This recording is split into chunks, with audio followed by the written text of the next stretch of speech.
OK, so here's where we were. So we were talking about this example of beta S gamma and a heavy to light current. So our current, in terms of this chi field, our current was chi. Should have some label. A heavy quark field. And we did the one-loop diagrams in SCT. We saw that after we take into account also the zero-bin contribution, that it breaks up as follows. There's a piece that I've underlined in orange that matches exactly with the IR of QCD.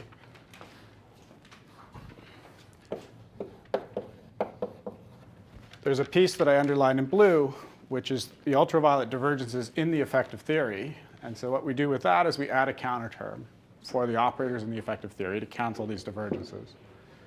And then there's whatever's left over after doing that, which is this pink. And the difference of the analog pink in the full theory and this pink will give you the matching. So when I say matching, this is part of what goes into that matching. So what I want to spend today's lecture on is really discussing renormalization in the effective theory and summing logarithms in the effective theory. It's kind of interesting and different than things we've encountered before because we see even at one loop order, we have a 1 over epsilon squared divergence. And that wasn't something that we encountered before, and so we have to see how that plays out.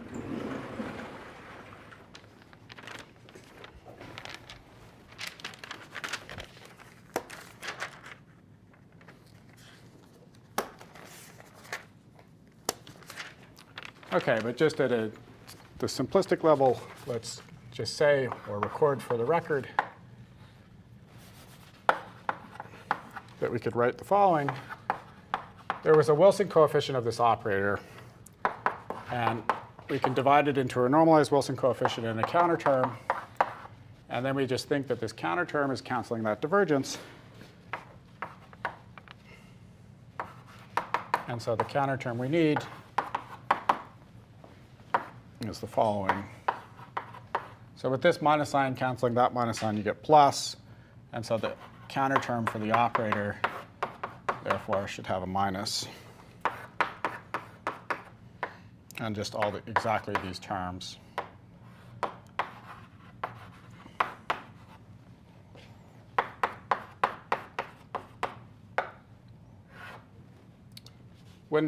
Because of kinematics in this problem, this omega, which is a delta function in this operator, is equal to actually mb. And I'll go through why that is a little later today. So take it for granted for now. It comes about just simply from kinematics. But I'm going to sometimes write the mb as omega because that reminds you that it was kind of this label in the collinear field. OK, so this is the type of counter term we have. It's got this 1 over epsilon squared. It's got this log. So it looks kind of different. And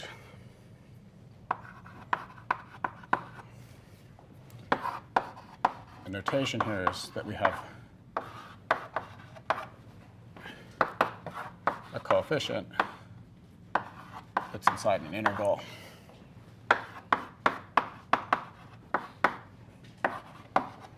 Where this thing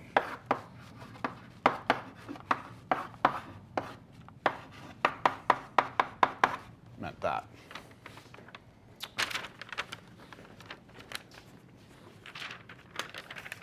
So basically what I'm saying when I say omega is equal to mb is that this delta function becomes omega minus mb. I'll come back to that. OK, so if we have a counter term like that, then we can do running.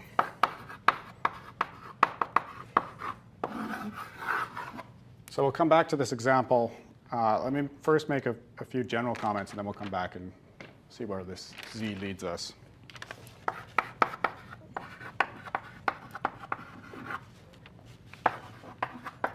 So in general, you're going to have this structure. Some integral, some Wilson coefficients that depend on some omegas, could be more than one of them, and then some operator that has some delta functions in it that pick out those omegas.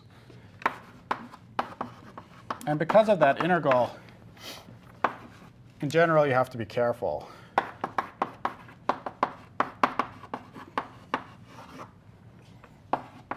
Because that integral could also play a role in the renormalization.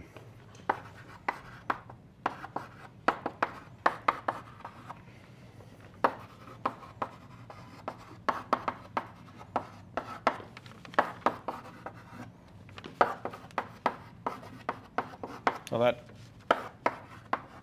delta function is picking out the total momentum of the product as the quark field times the Wilson line.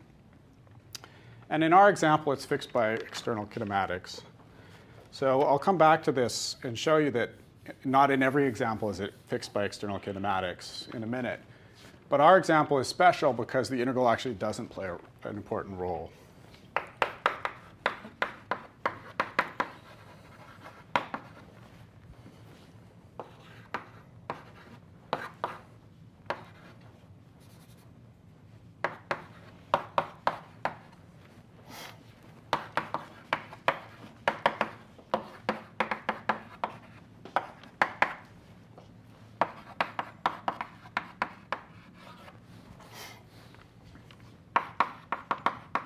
So there's, in some sense, two parts of this statement. There's the fact that it's external, and then there's the fact that it's fixed to something. So let me first deal with the issue of it being external. And what that means is it does not involve loop momenta. You see, when we did the calculation,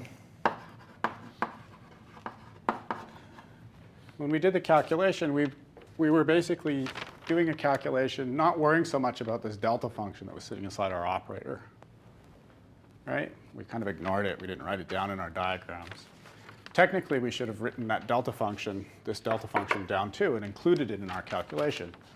But actually, that's OK, because that delta function just comes outside the loop integrals. That's what I want to show you. So does not involve loop momenta. So in all the diagrams we considered, that's trivial except for one non-trivial example.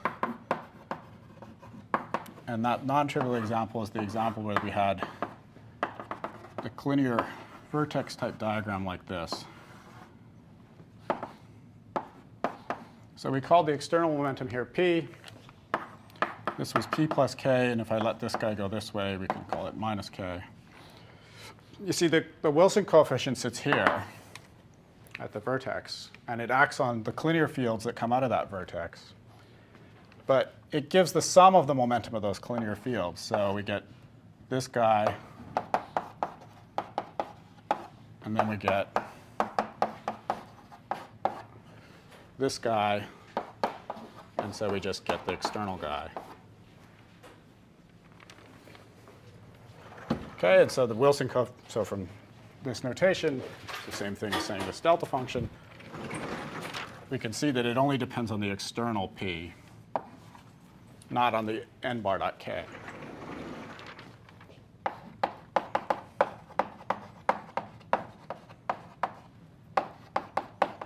And that's because of kind of the structure of this operator. So that won't always be true. It could be the case that the Wilson, in a more complicated example, that the Wilson coefficient could depend on the K, and then that would have some implications for the renormalization. And we will treat an example of that sort in the near future. The second thing to ask is, what is it fixed to? So if we put a little more into our diagram, let's put the photon in. This is a B quark. This is a strange quark, beta S gamma, for example.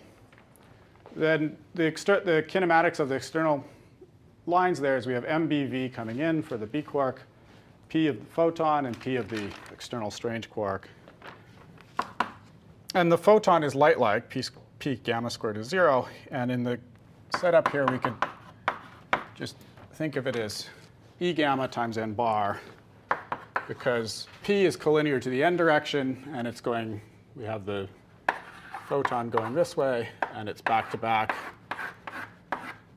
with a jet that's described by the collinear n direction. So this is the B meson decaying to a photon in a back-to-back jet. And so if you dot into this equation n bar, since n bar dot v is 1 in kind of conventional coordinates, we just get that mb is 0 plus m bar dot p. And that's the statement that omega was just mb. So when we were doing our loop calculations last time, we kept writing mb. We could have been more careful and written, well, we couldn't have been more careful because kinematics was demanding that this was true. So, but just in order to track what the Wilson coefficients can depend on, really what they can depend on is these labels of these collinear fields. And so I'm going to start writing omega for that reason, because that's the more generic thing that happens, even if we're not in a situation where it's fixed to be some mass. We will get dependence on the values of these parameters omega. OK? So any questions about that? All right, so this Wilson coefficient just comes out, and we didn't have to worry about this delta function. So how do we calculate the anomalous dimension? It's the usual story. So mu d by d mu of the bare coefficient is 0. That implies a renormalization group equation for the MS bar coefficient.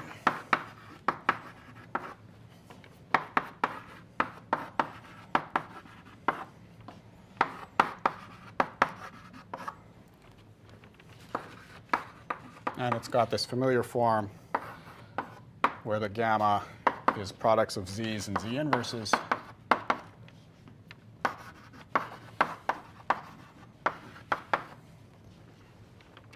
Just this.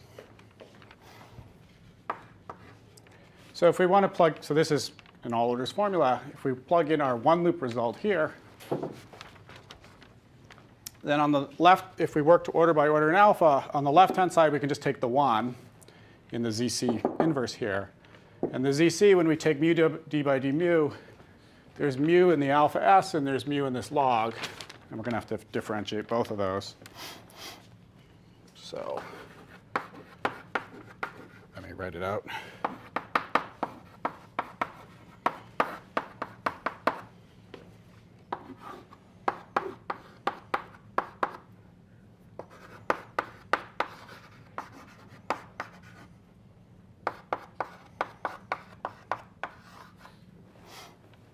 Okay, so the minus sign canceled the minus sign.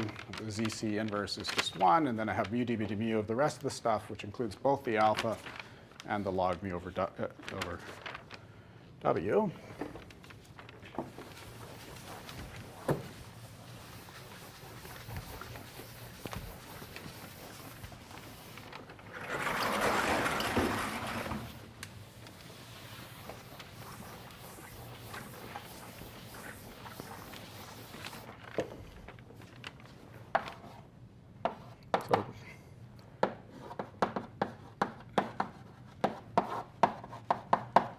These are the type of contributions we get.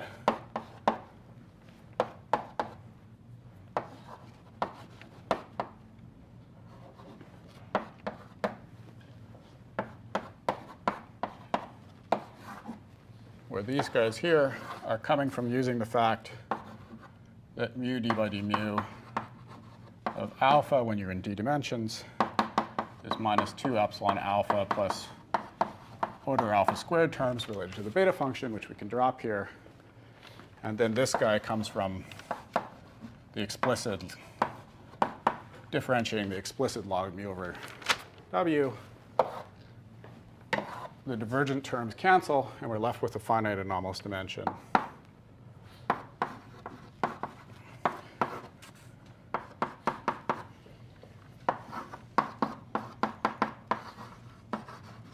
And it's got two types of terms in it. So the type of anomalous dimensions that we're used to are like this guy here, this 5 times CF. That would be like a standard anomalous dimension for an operator. In this case, we have this extra piece that has this log of mu over W. And this guy is what's called the cusp anomalous dimension, the guy that multiplies the log. So with that language, you could call this guy the sort of regular anomalous dimension.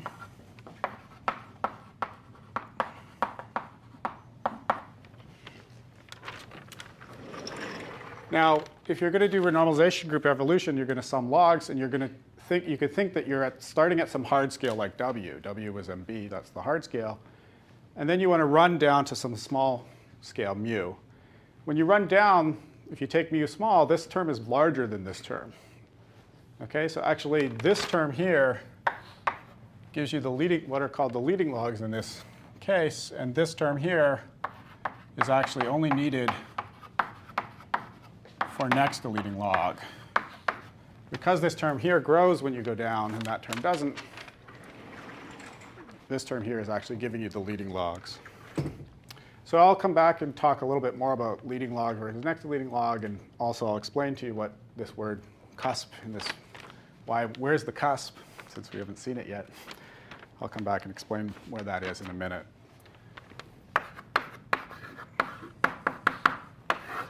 But now, for now, let's just take the leading log anomalous dimension and just solve the anomalous dimension equation.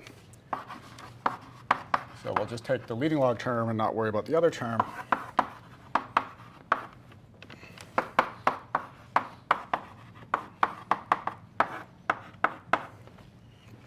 So just taking the cusp term. So plugging that back into our equation for C, we have this differential equation, which we can also write as d log C by d log mu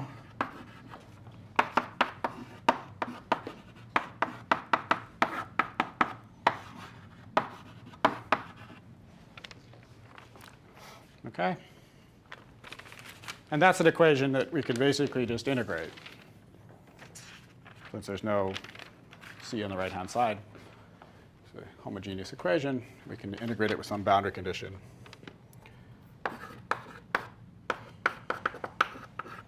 So we could specify the boundary condition at an arbitrary scale. Let me, for simplicity, use the following tree-level boundary condition. So at tree level, the Wilson coefficient was 1. But we have to pick some scale where we make that statement true. And for convenience, I'm just going to take that scale to be W. That makes things a little simpler. In general, you could make this any hard scale, i.e. any scale mu of order W. So you could call it something mu naught and consider the renormalization group from that scale. But for convenience, I'm just taking that mu naught to be W here.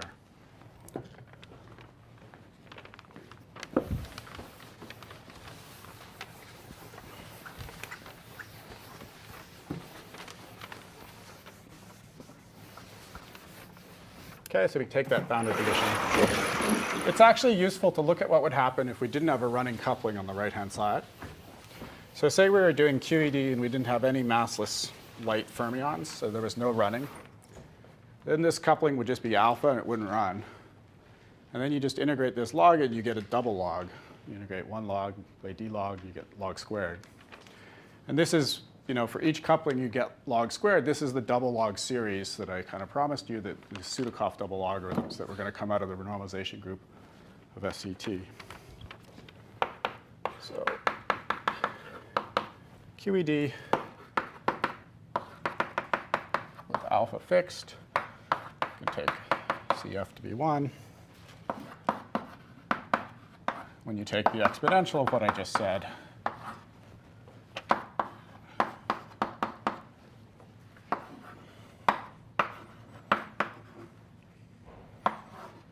then this is your result for the Wilson coefficient.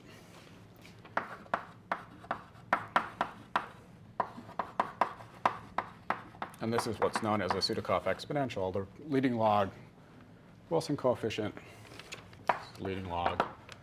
Wilson coefficient is the sum of these alpha times double logs. So if I expanded this out, I'd have an infinite series where for each pair of logarithms, I get one coupling.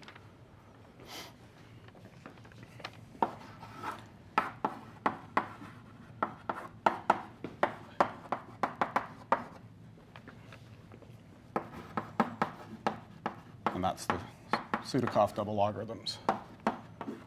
So if we expand out the exponential, that's what we would get. So really I should make my line go under the whole thing. Okay? So why did we get something like this? So physically, the reason that we got this Sudakov exponential or Sudakov form factor is related to the fact that the whole theory that we've developed put restrictions on radiation.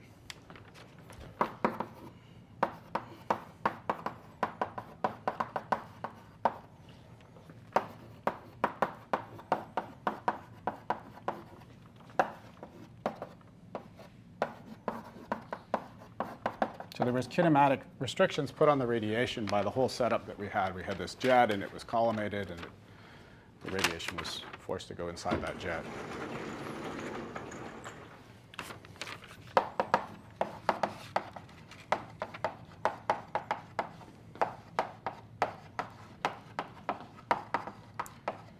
In the effective theory, we're seeing this Sudakov exponential come out of UV renormalization. The usual picture for it is that you're thinking about IR divergences, and you're thinking about the real radiation, not the virtual radiation.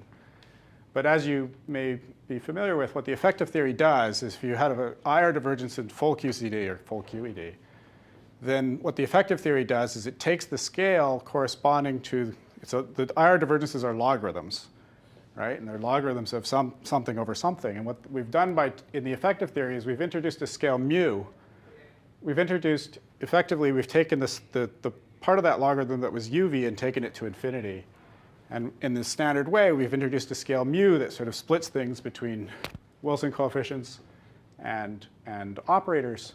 So there's this factorization scale that's splitting the hard physics which is part of the logarithm that we're capturing. It's separating the hard physics from the infrared physics. And here we're just looking at the hard physics, and we can see the Sudakov. We could also look at the real radiation and see the Sudakov by studying real radiation diagrams. But this is, in some sense, this is easier because this is just coming out of a renormalization group equation. So the usual way of doing it would be to just look in the full theory, and you'd see Sudakov logarithms from ratios of two things that you were thinking of as IR, because the hard scale, which is MBW here, would also be an IR scale from the point of view of QCD. But here, it's become part of the Wilson coefficient, and now it can be treated by the renormalization group. OK, so QCD is not really any more complicated. We just have to deal with the running coupling. And we've done that before. Let me remind you how it works, because it's slightly more involved in this case. So for the leading logs, we just need the beta naught term, and we can switch variables from d log to d alpha in this equation here. And so then we have to integrate this thing with respect to d alpha. And so what we can do is we can take this log, and we can also write the log as an integral over alpha.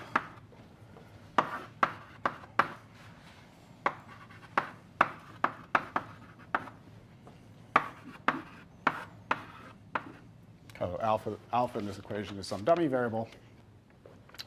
And so then just integrating both sides of this equation here, I can write it out.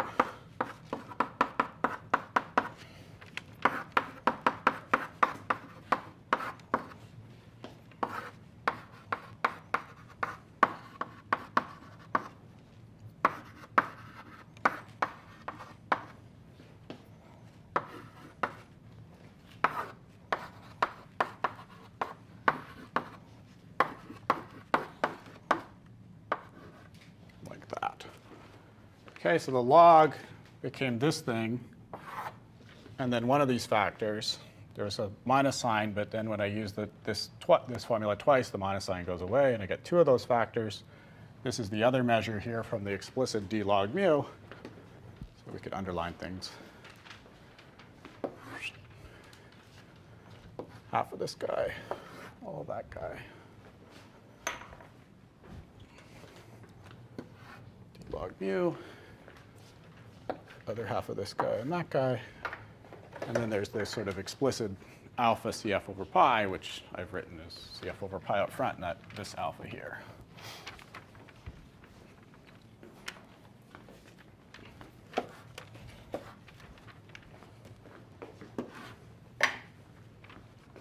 Okay, so we do that integral. We do this integral, well, all the integrals are trivial. We do this integral, and then we get integration variable and fixed quantity, and then we do this other integral. We get a solution.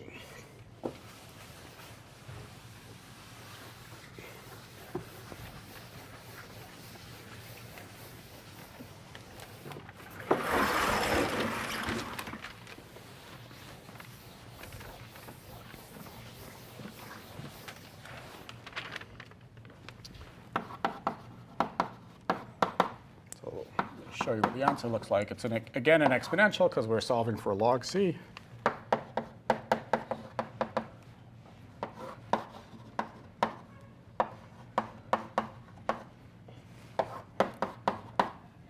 Can write it like this.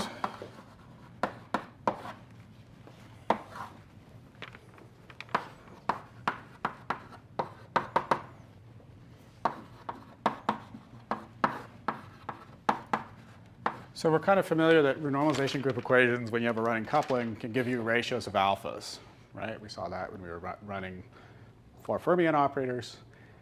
Here it's just a more complicated function, but it's again a function of that ratio. And this extra kind of structure is coming about just from the running coupling.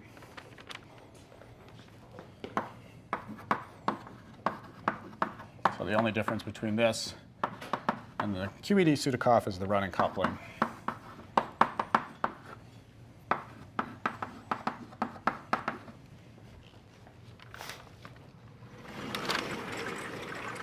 Okay, so if we were to take this now and we were to expand Z, we were, say, to expand about alpha of W, then we would get logs of mu over W, right? And so what you should think that this Z dependence encodes is an infinite series in this exponential. And so the structure of that infinite series, if I was to expand, would be alpha log squared mu over W, alpha squared log cubed, mu over W, et cetera. Okay, so in the exponent, a running of the coupling is only giving you one log for each alpha. So the series that I'm summing in the exponent by taking into account the running coupling is a series of this form, where I go down by one alpha and down by one log.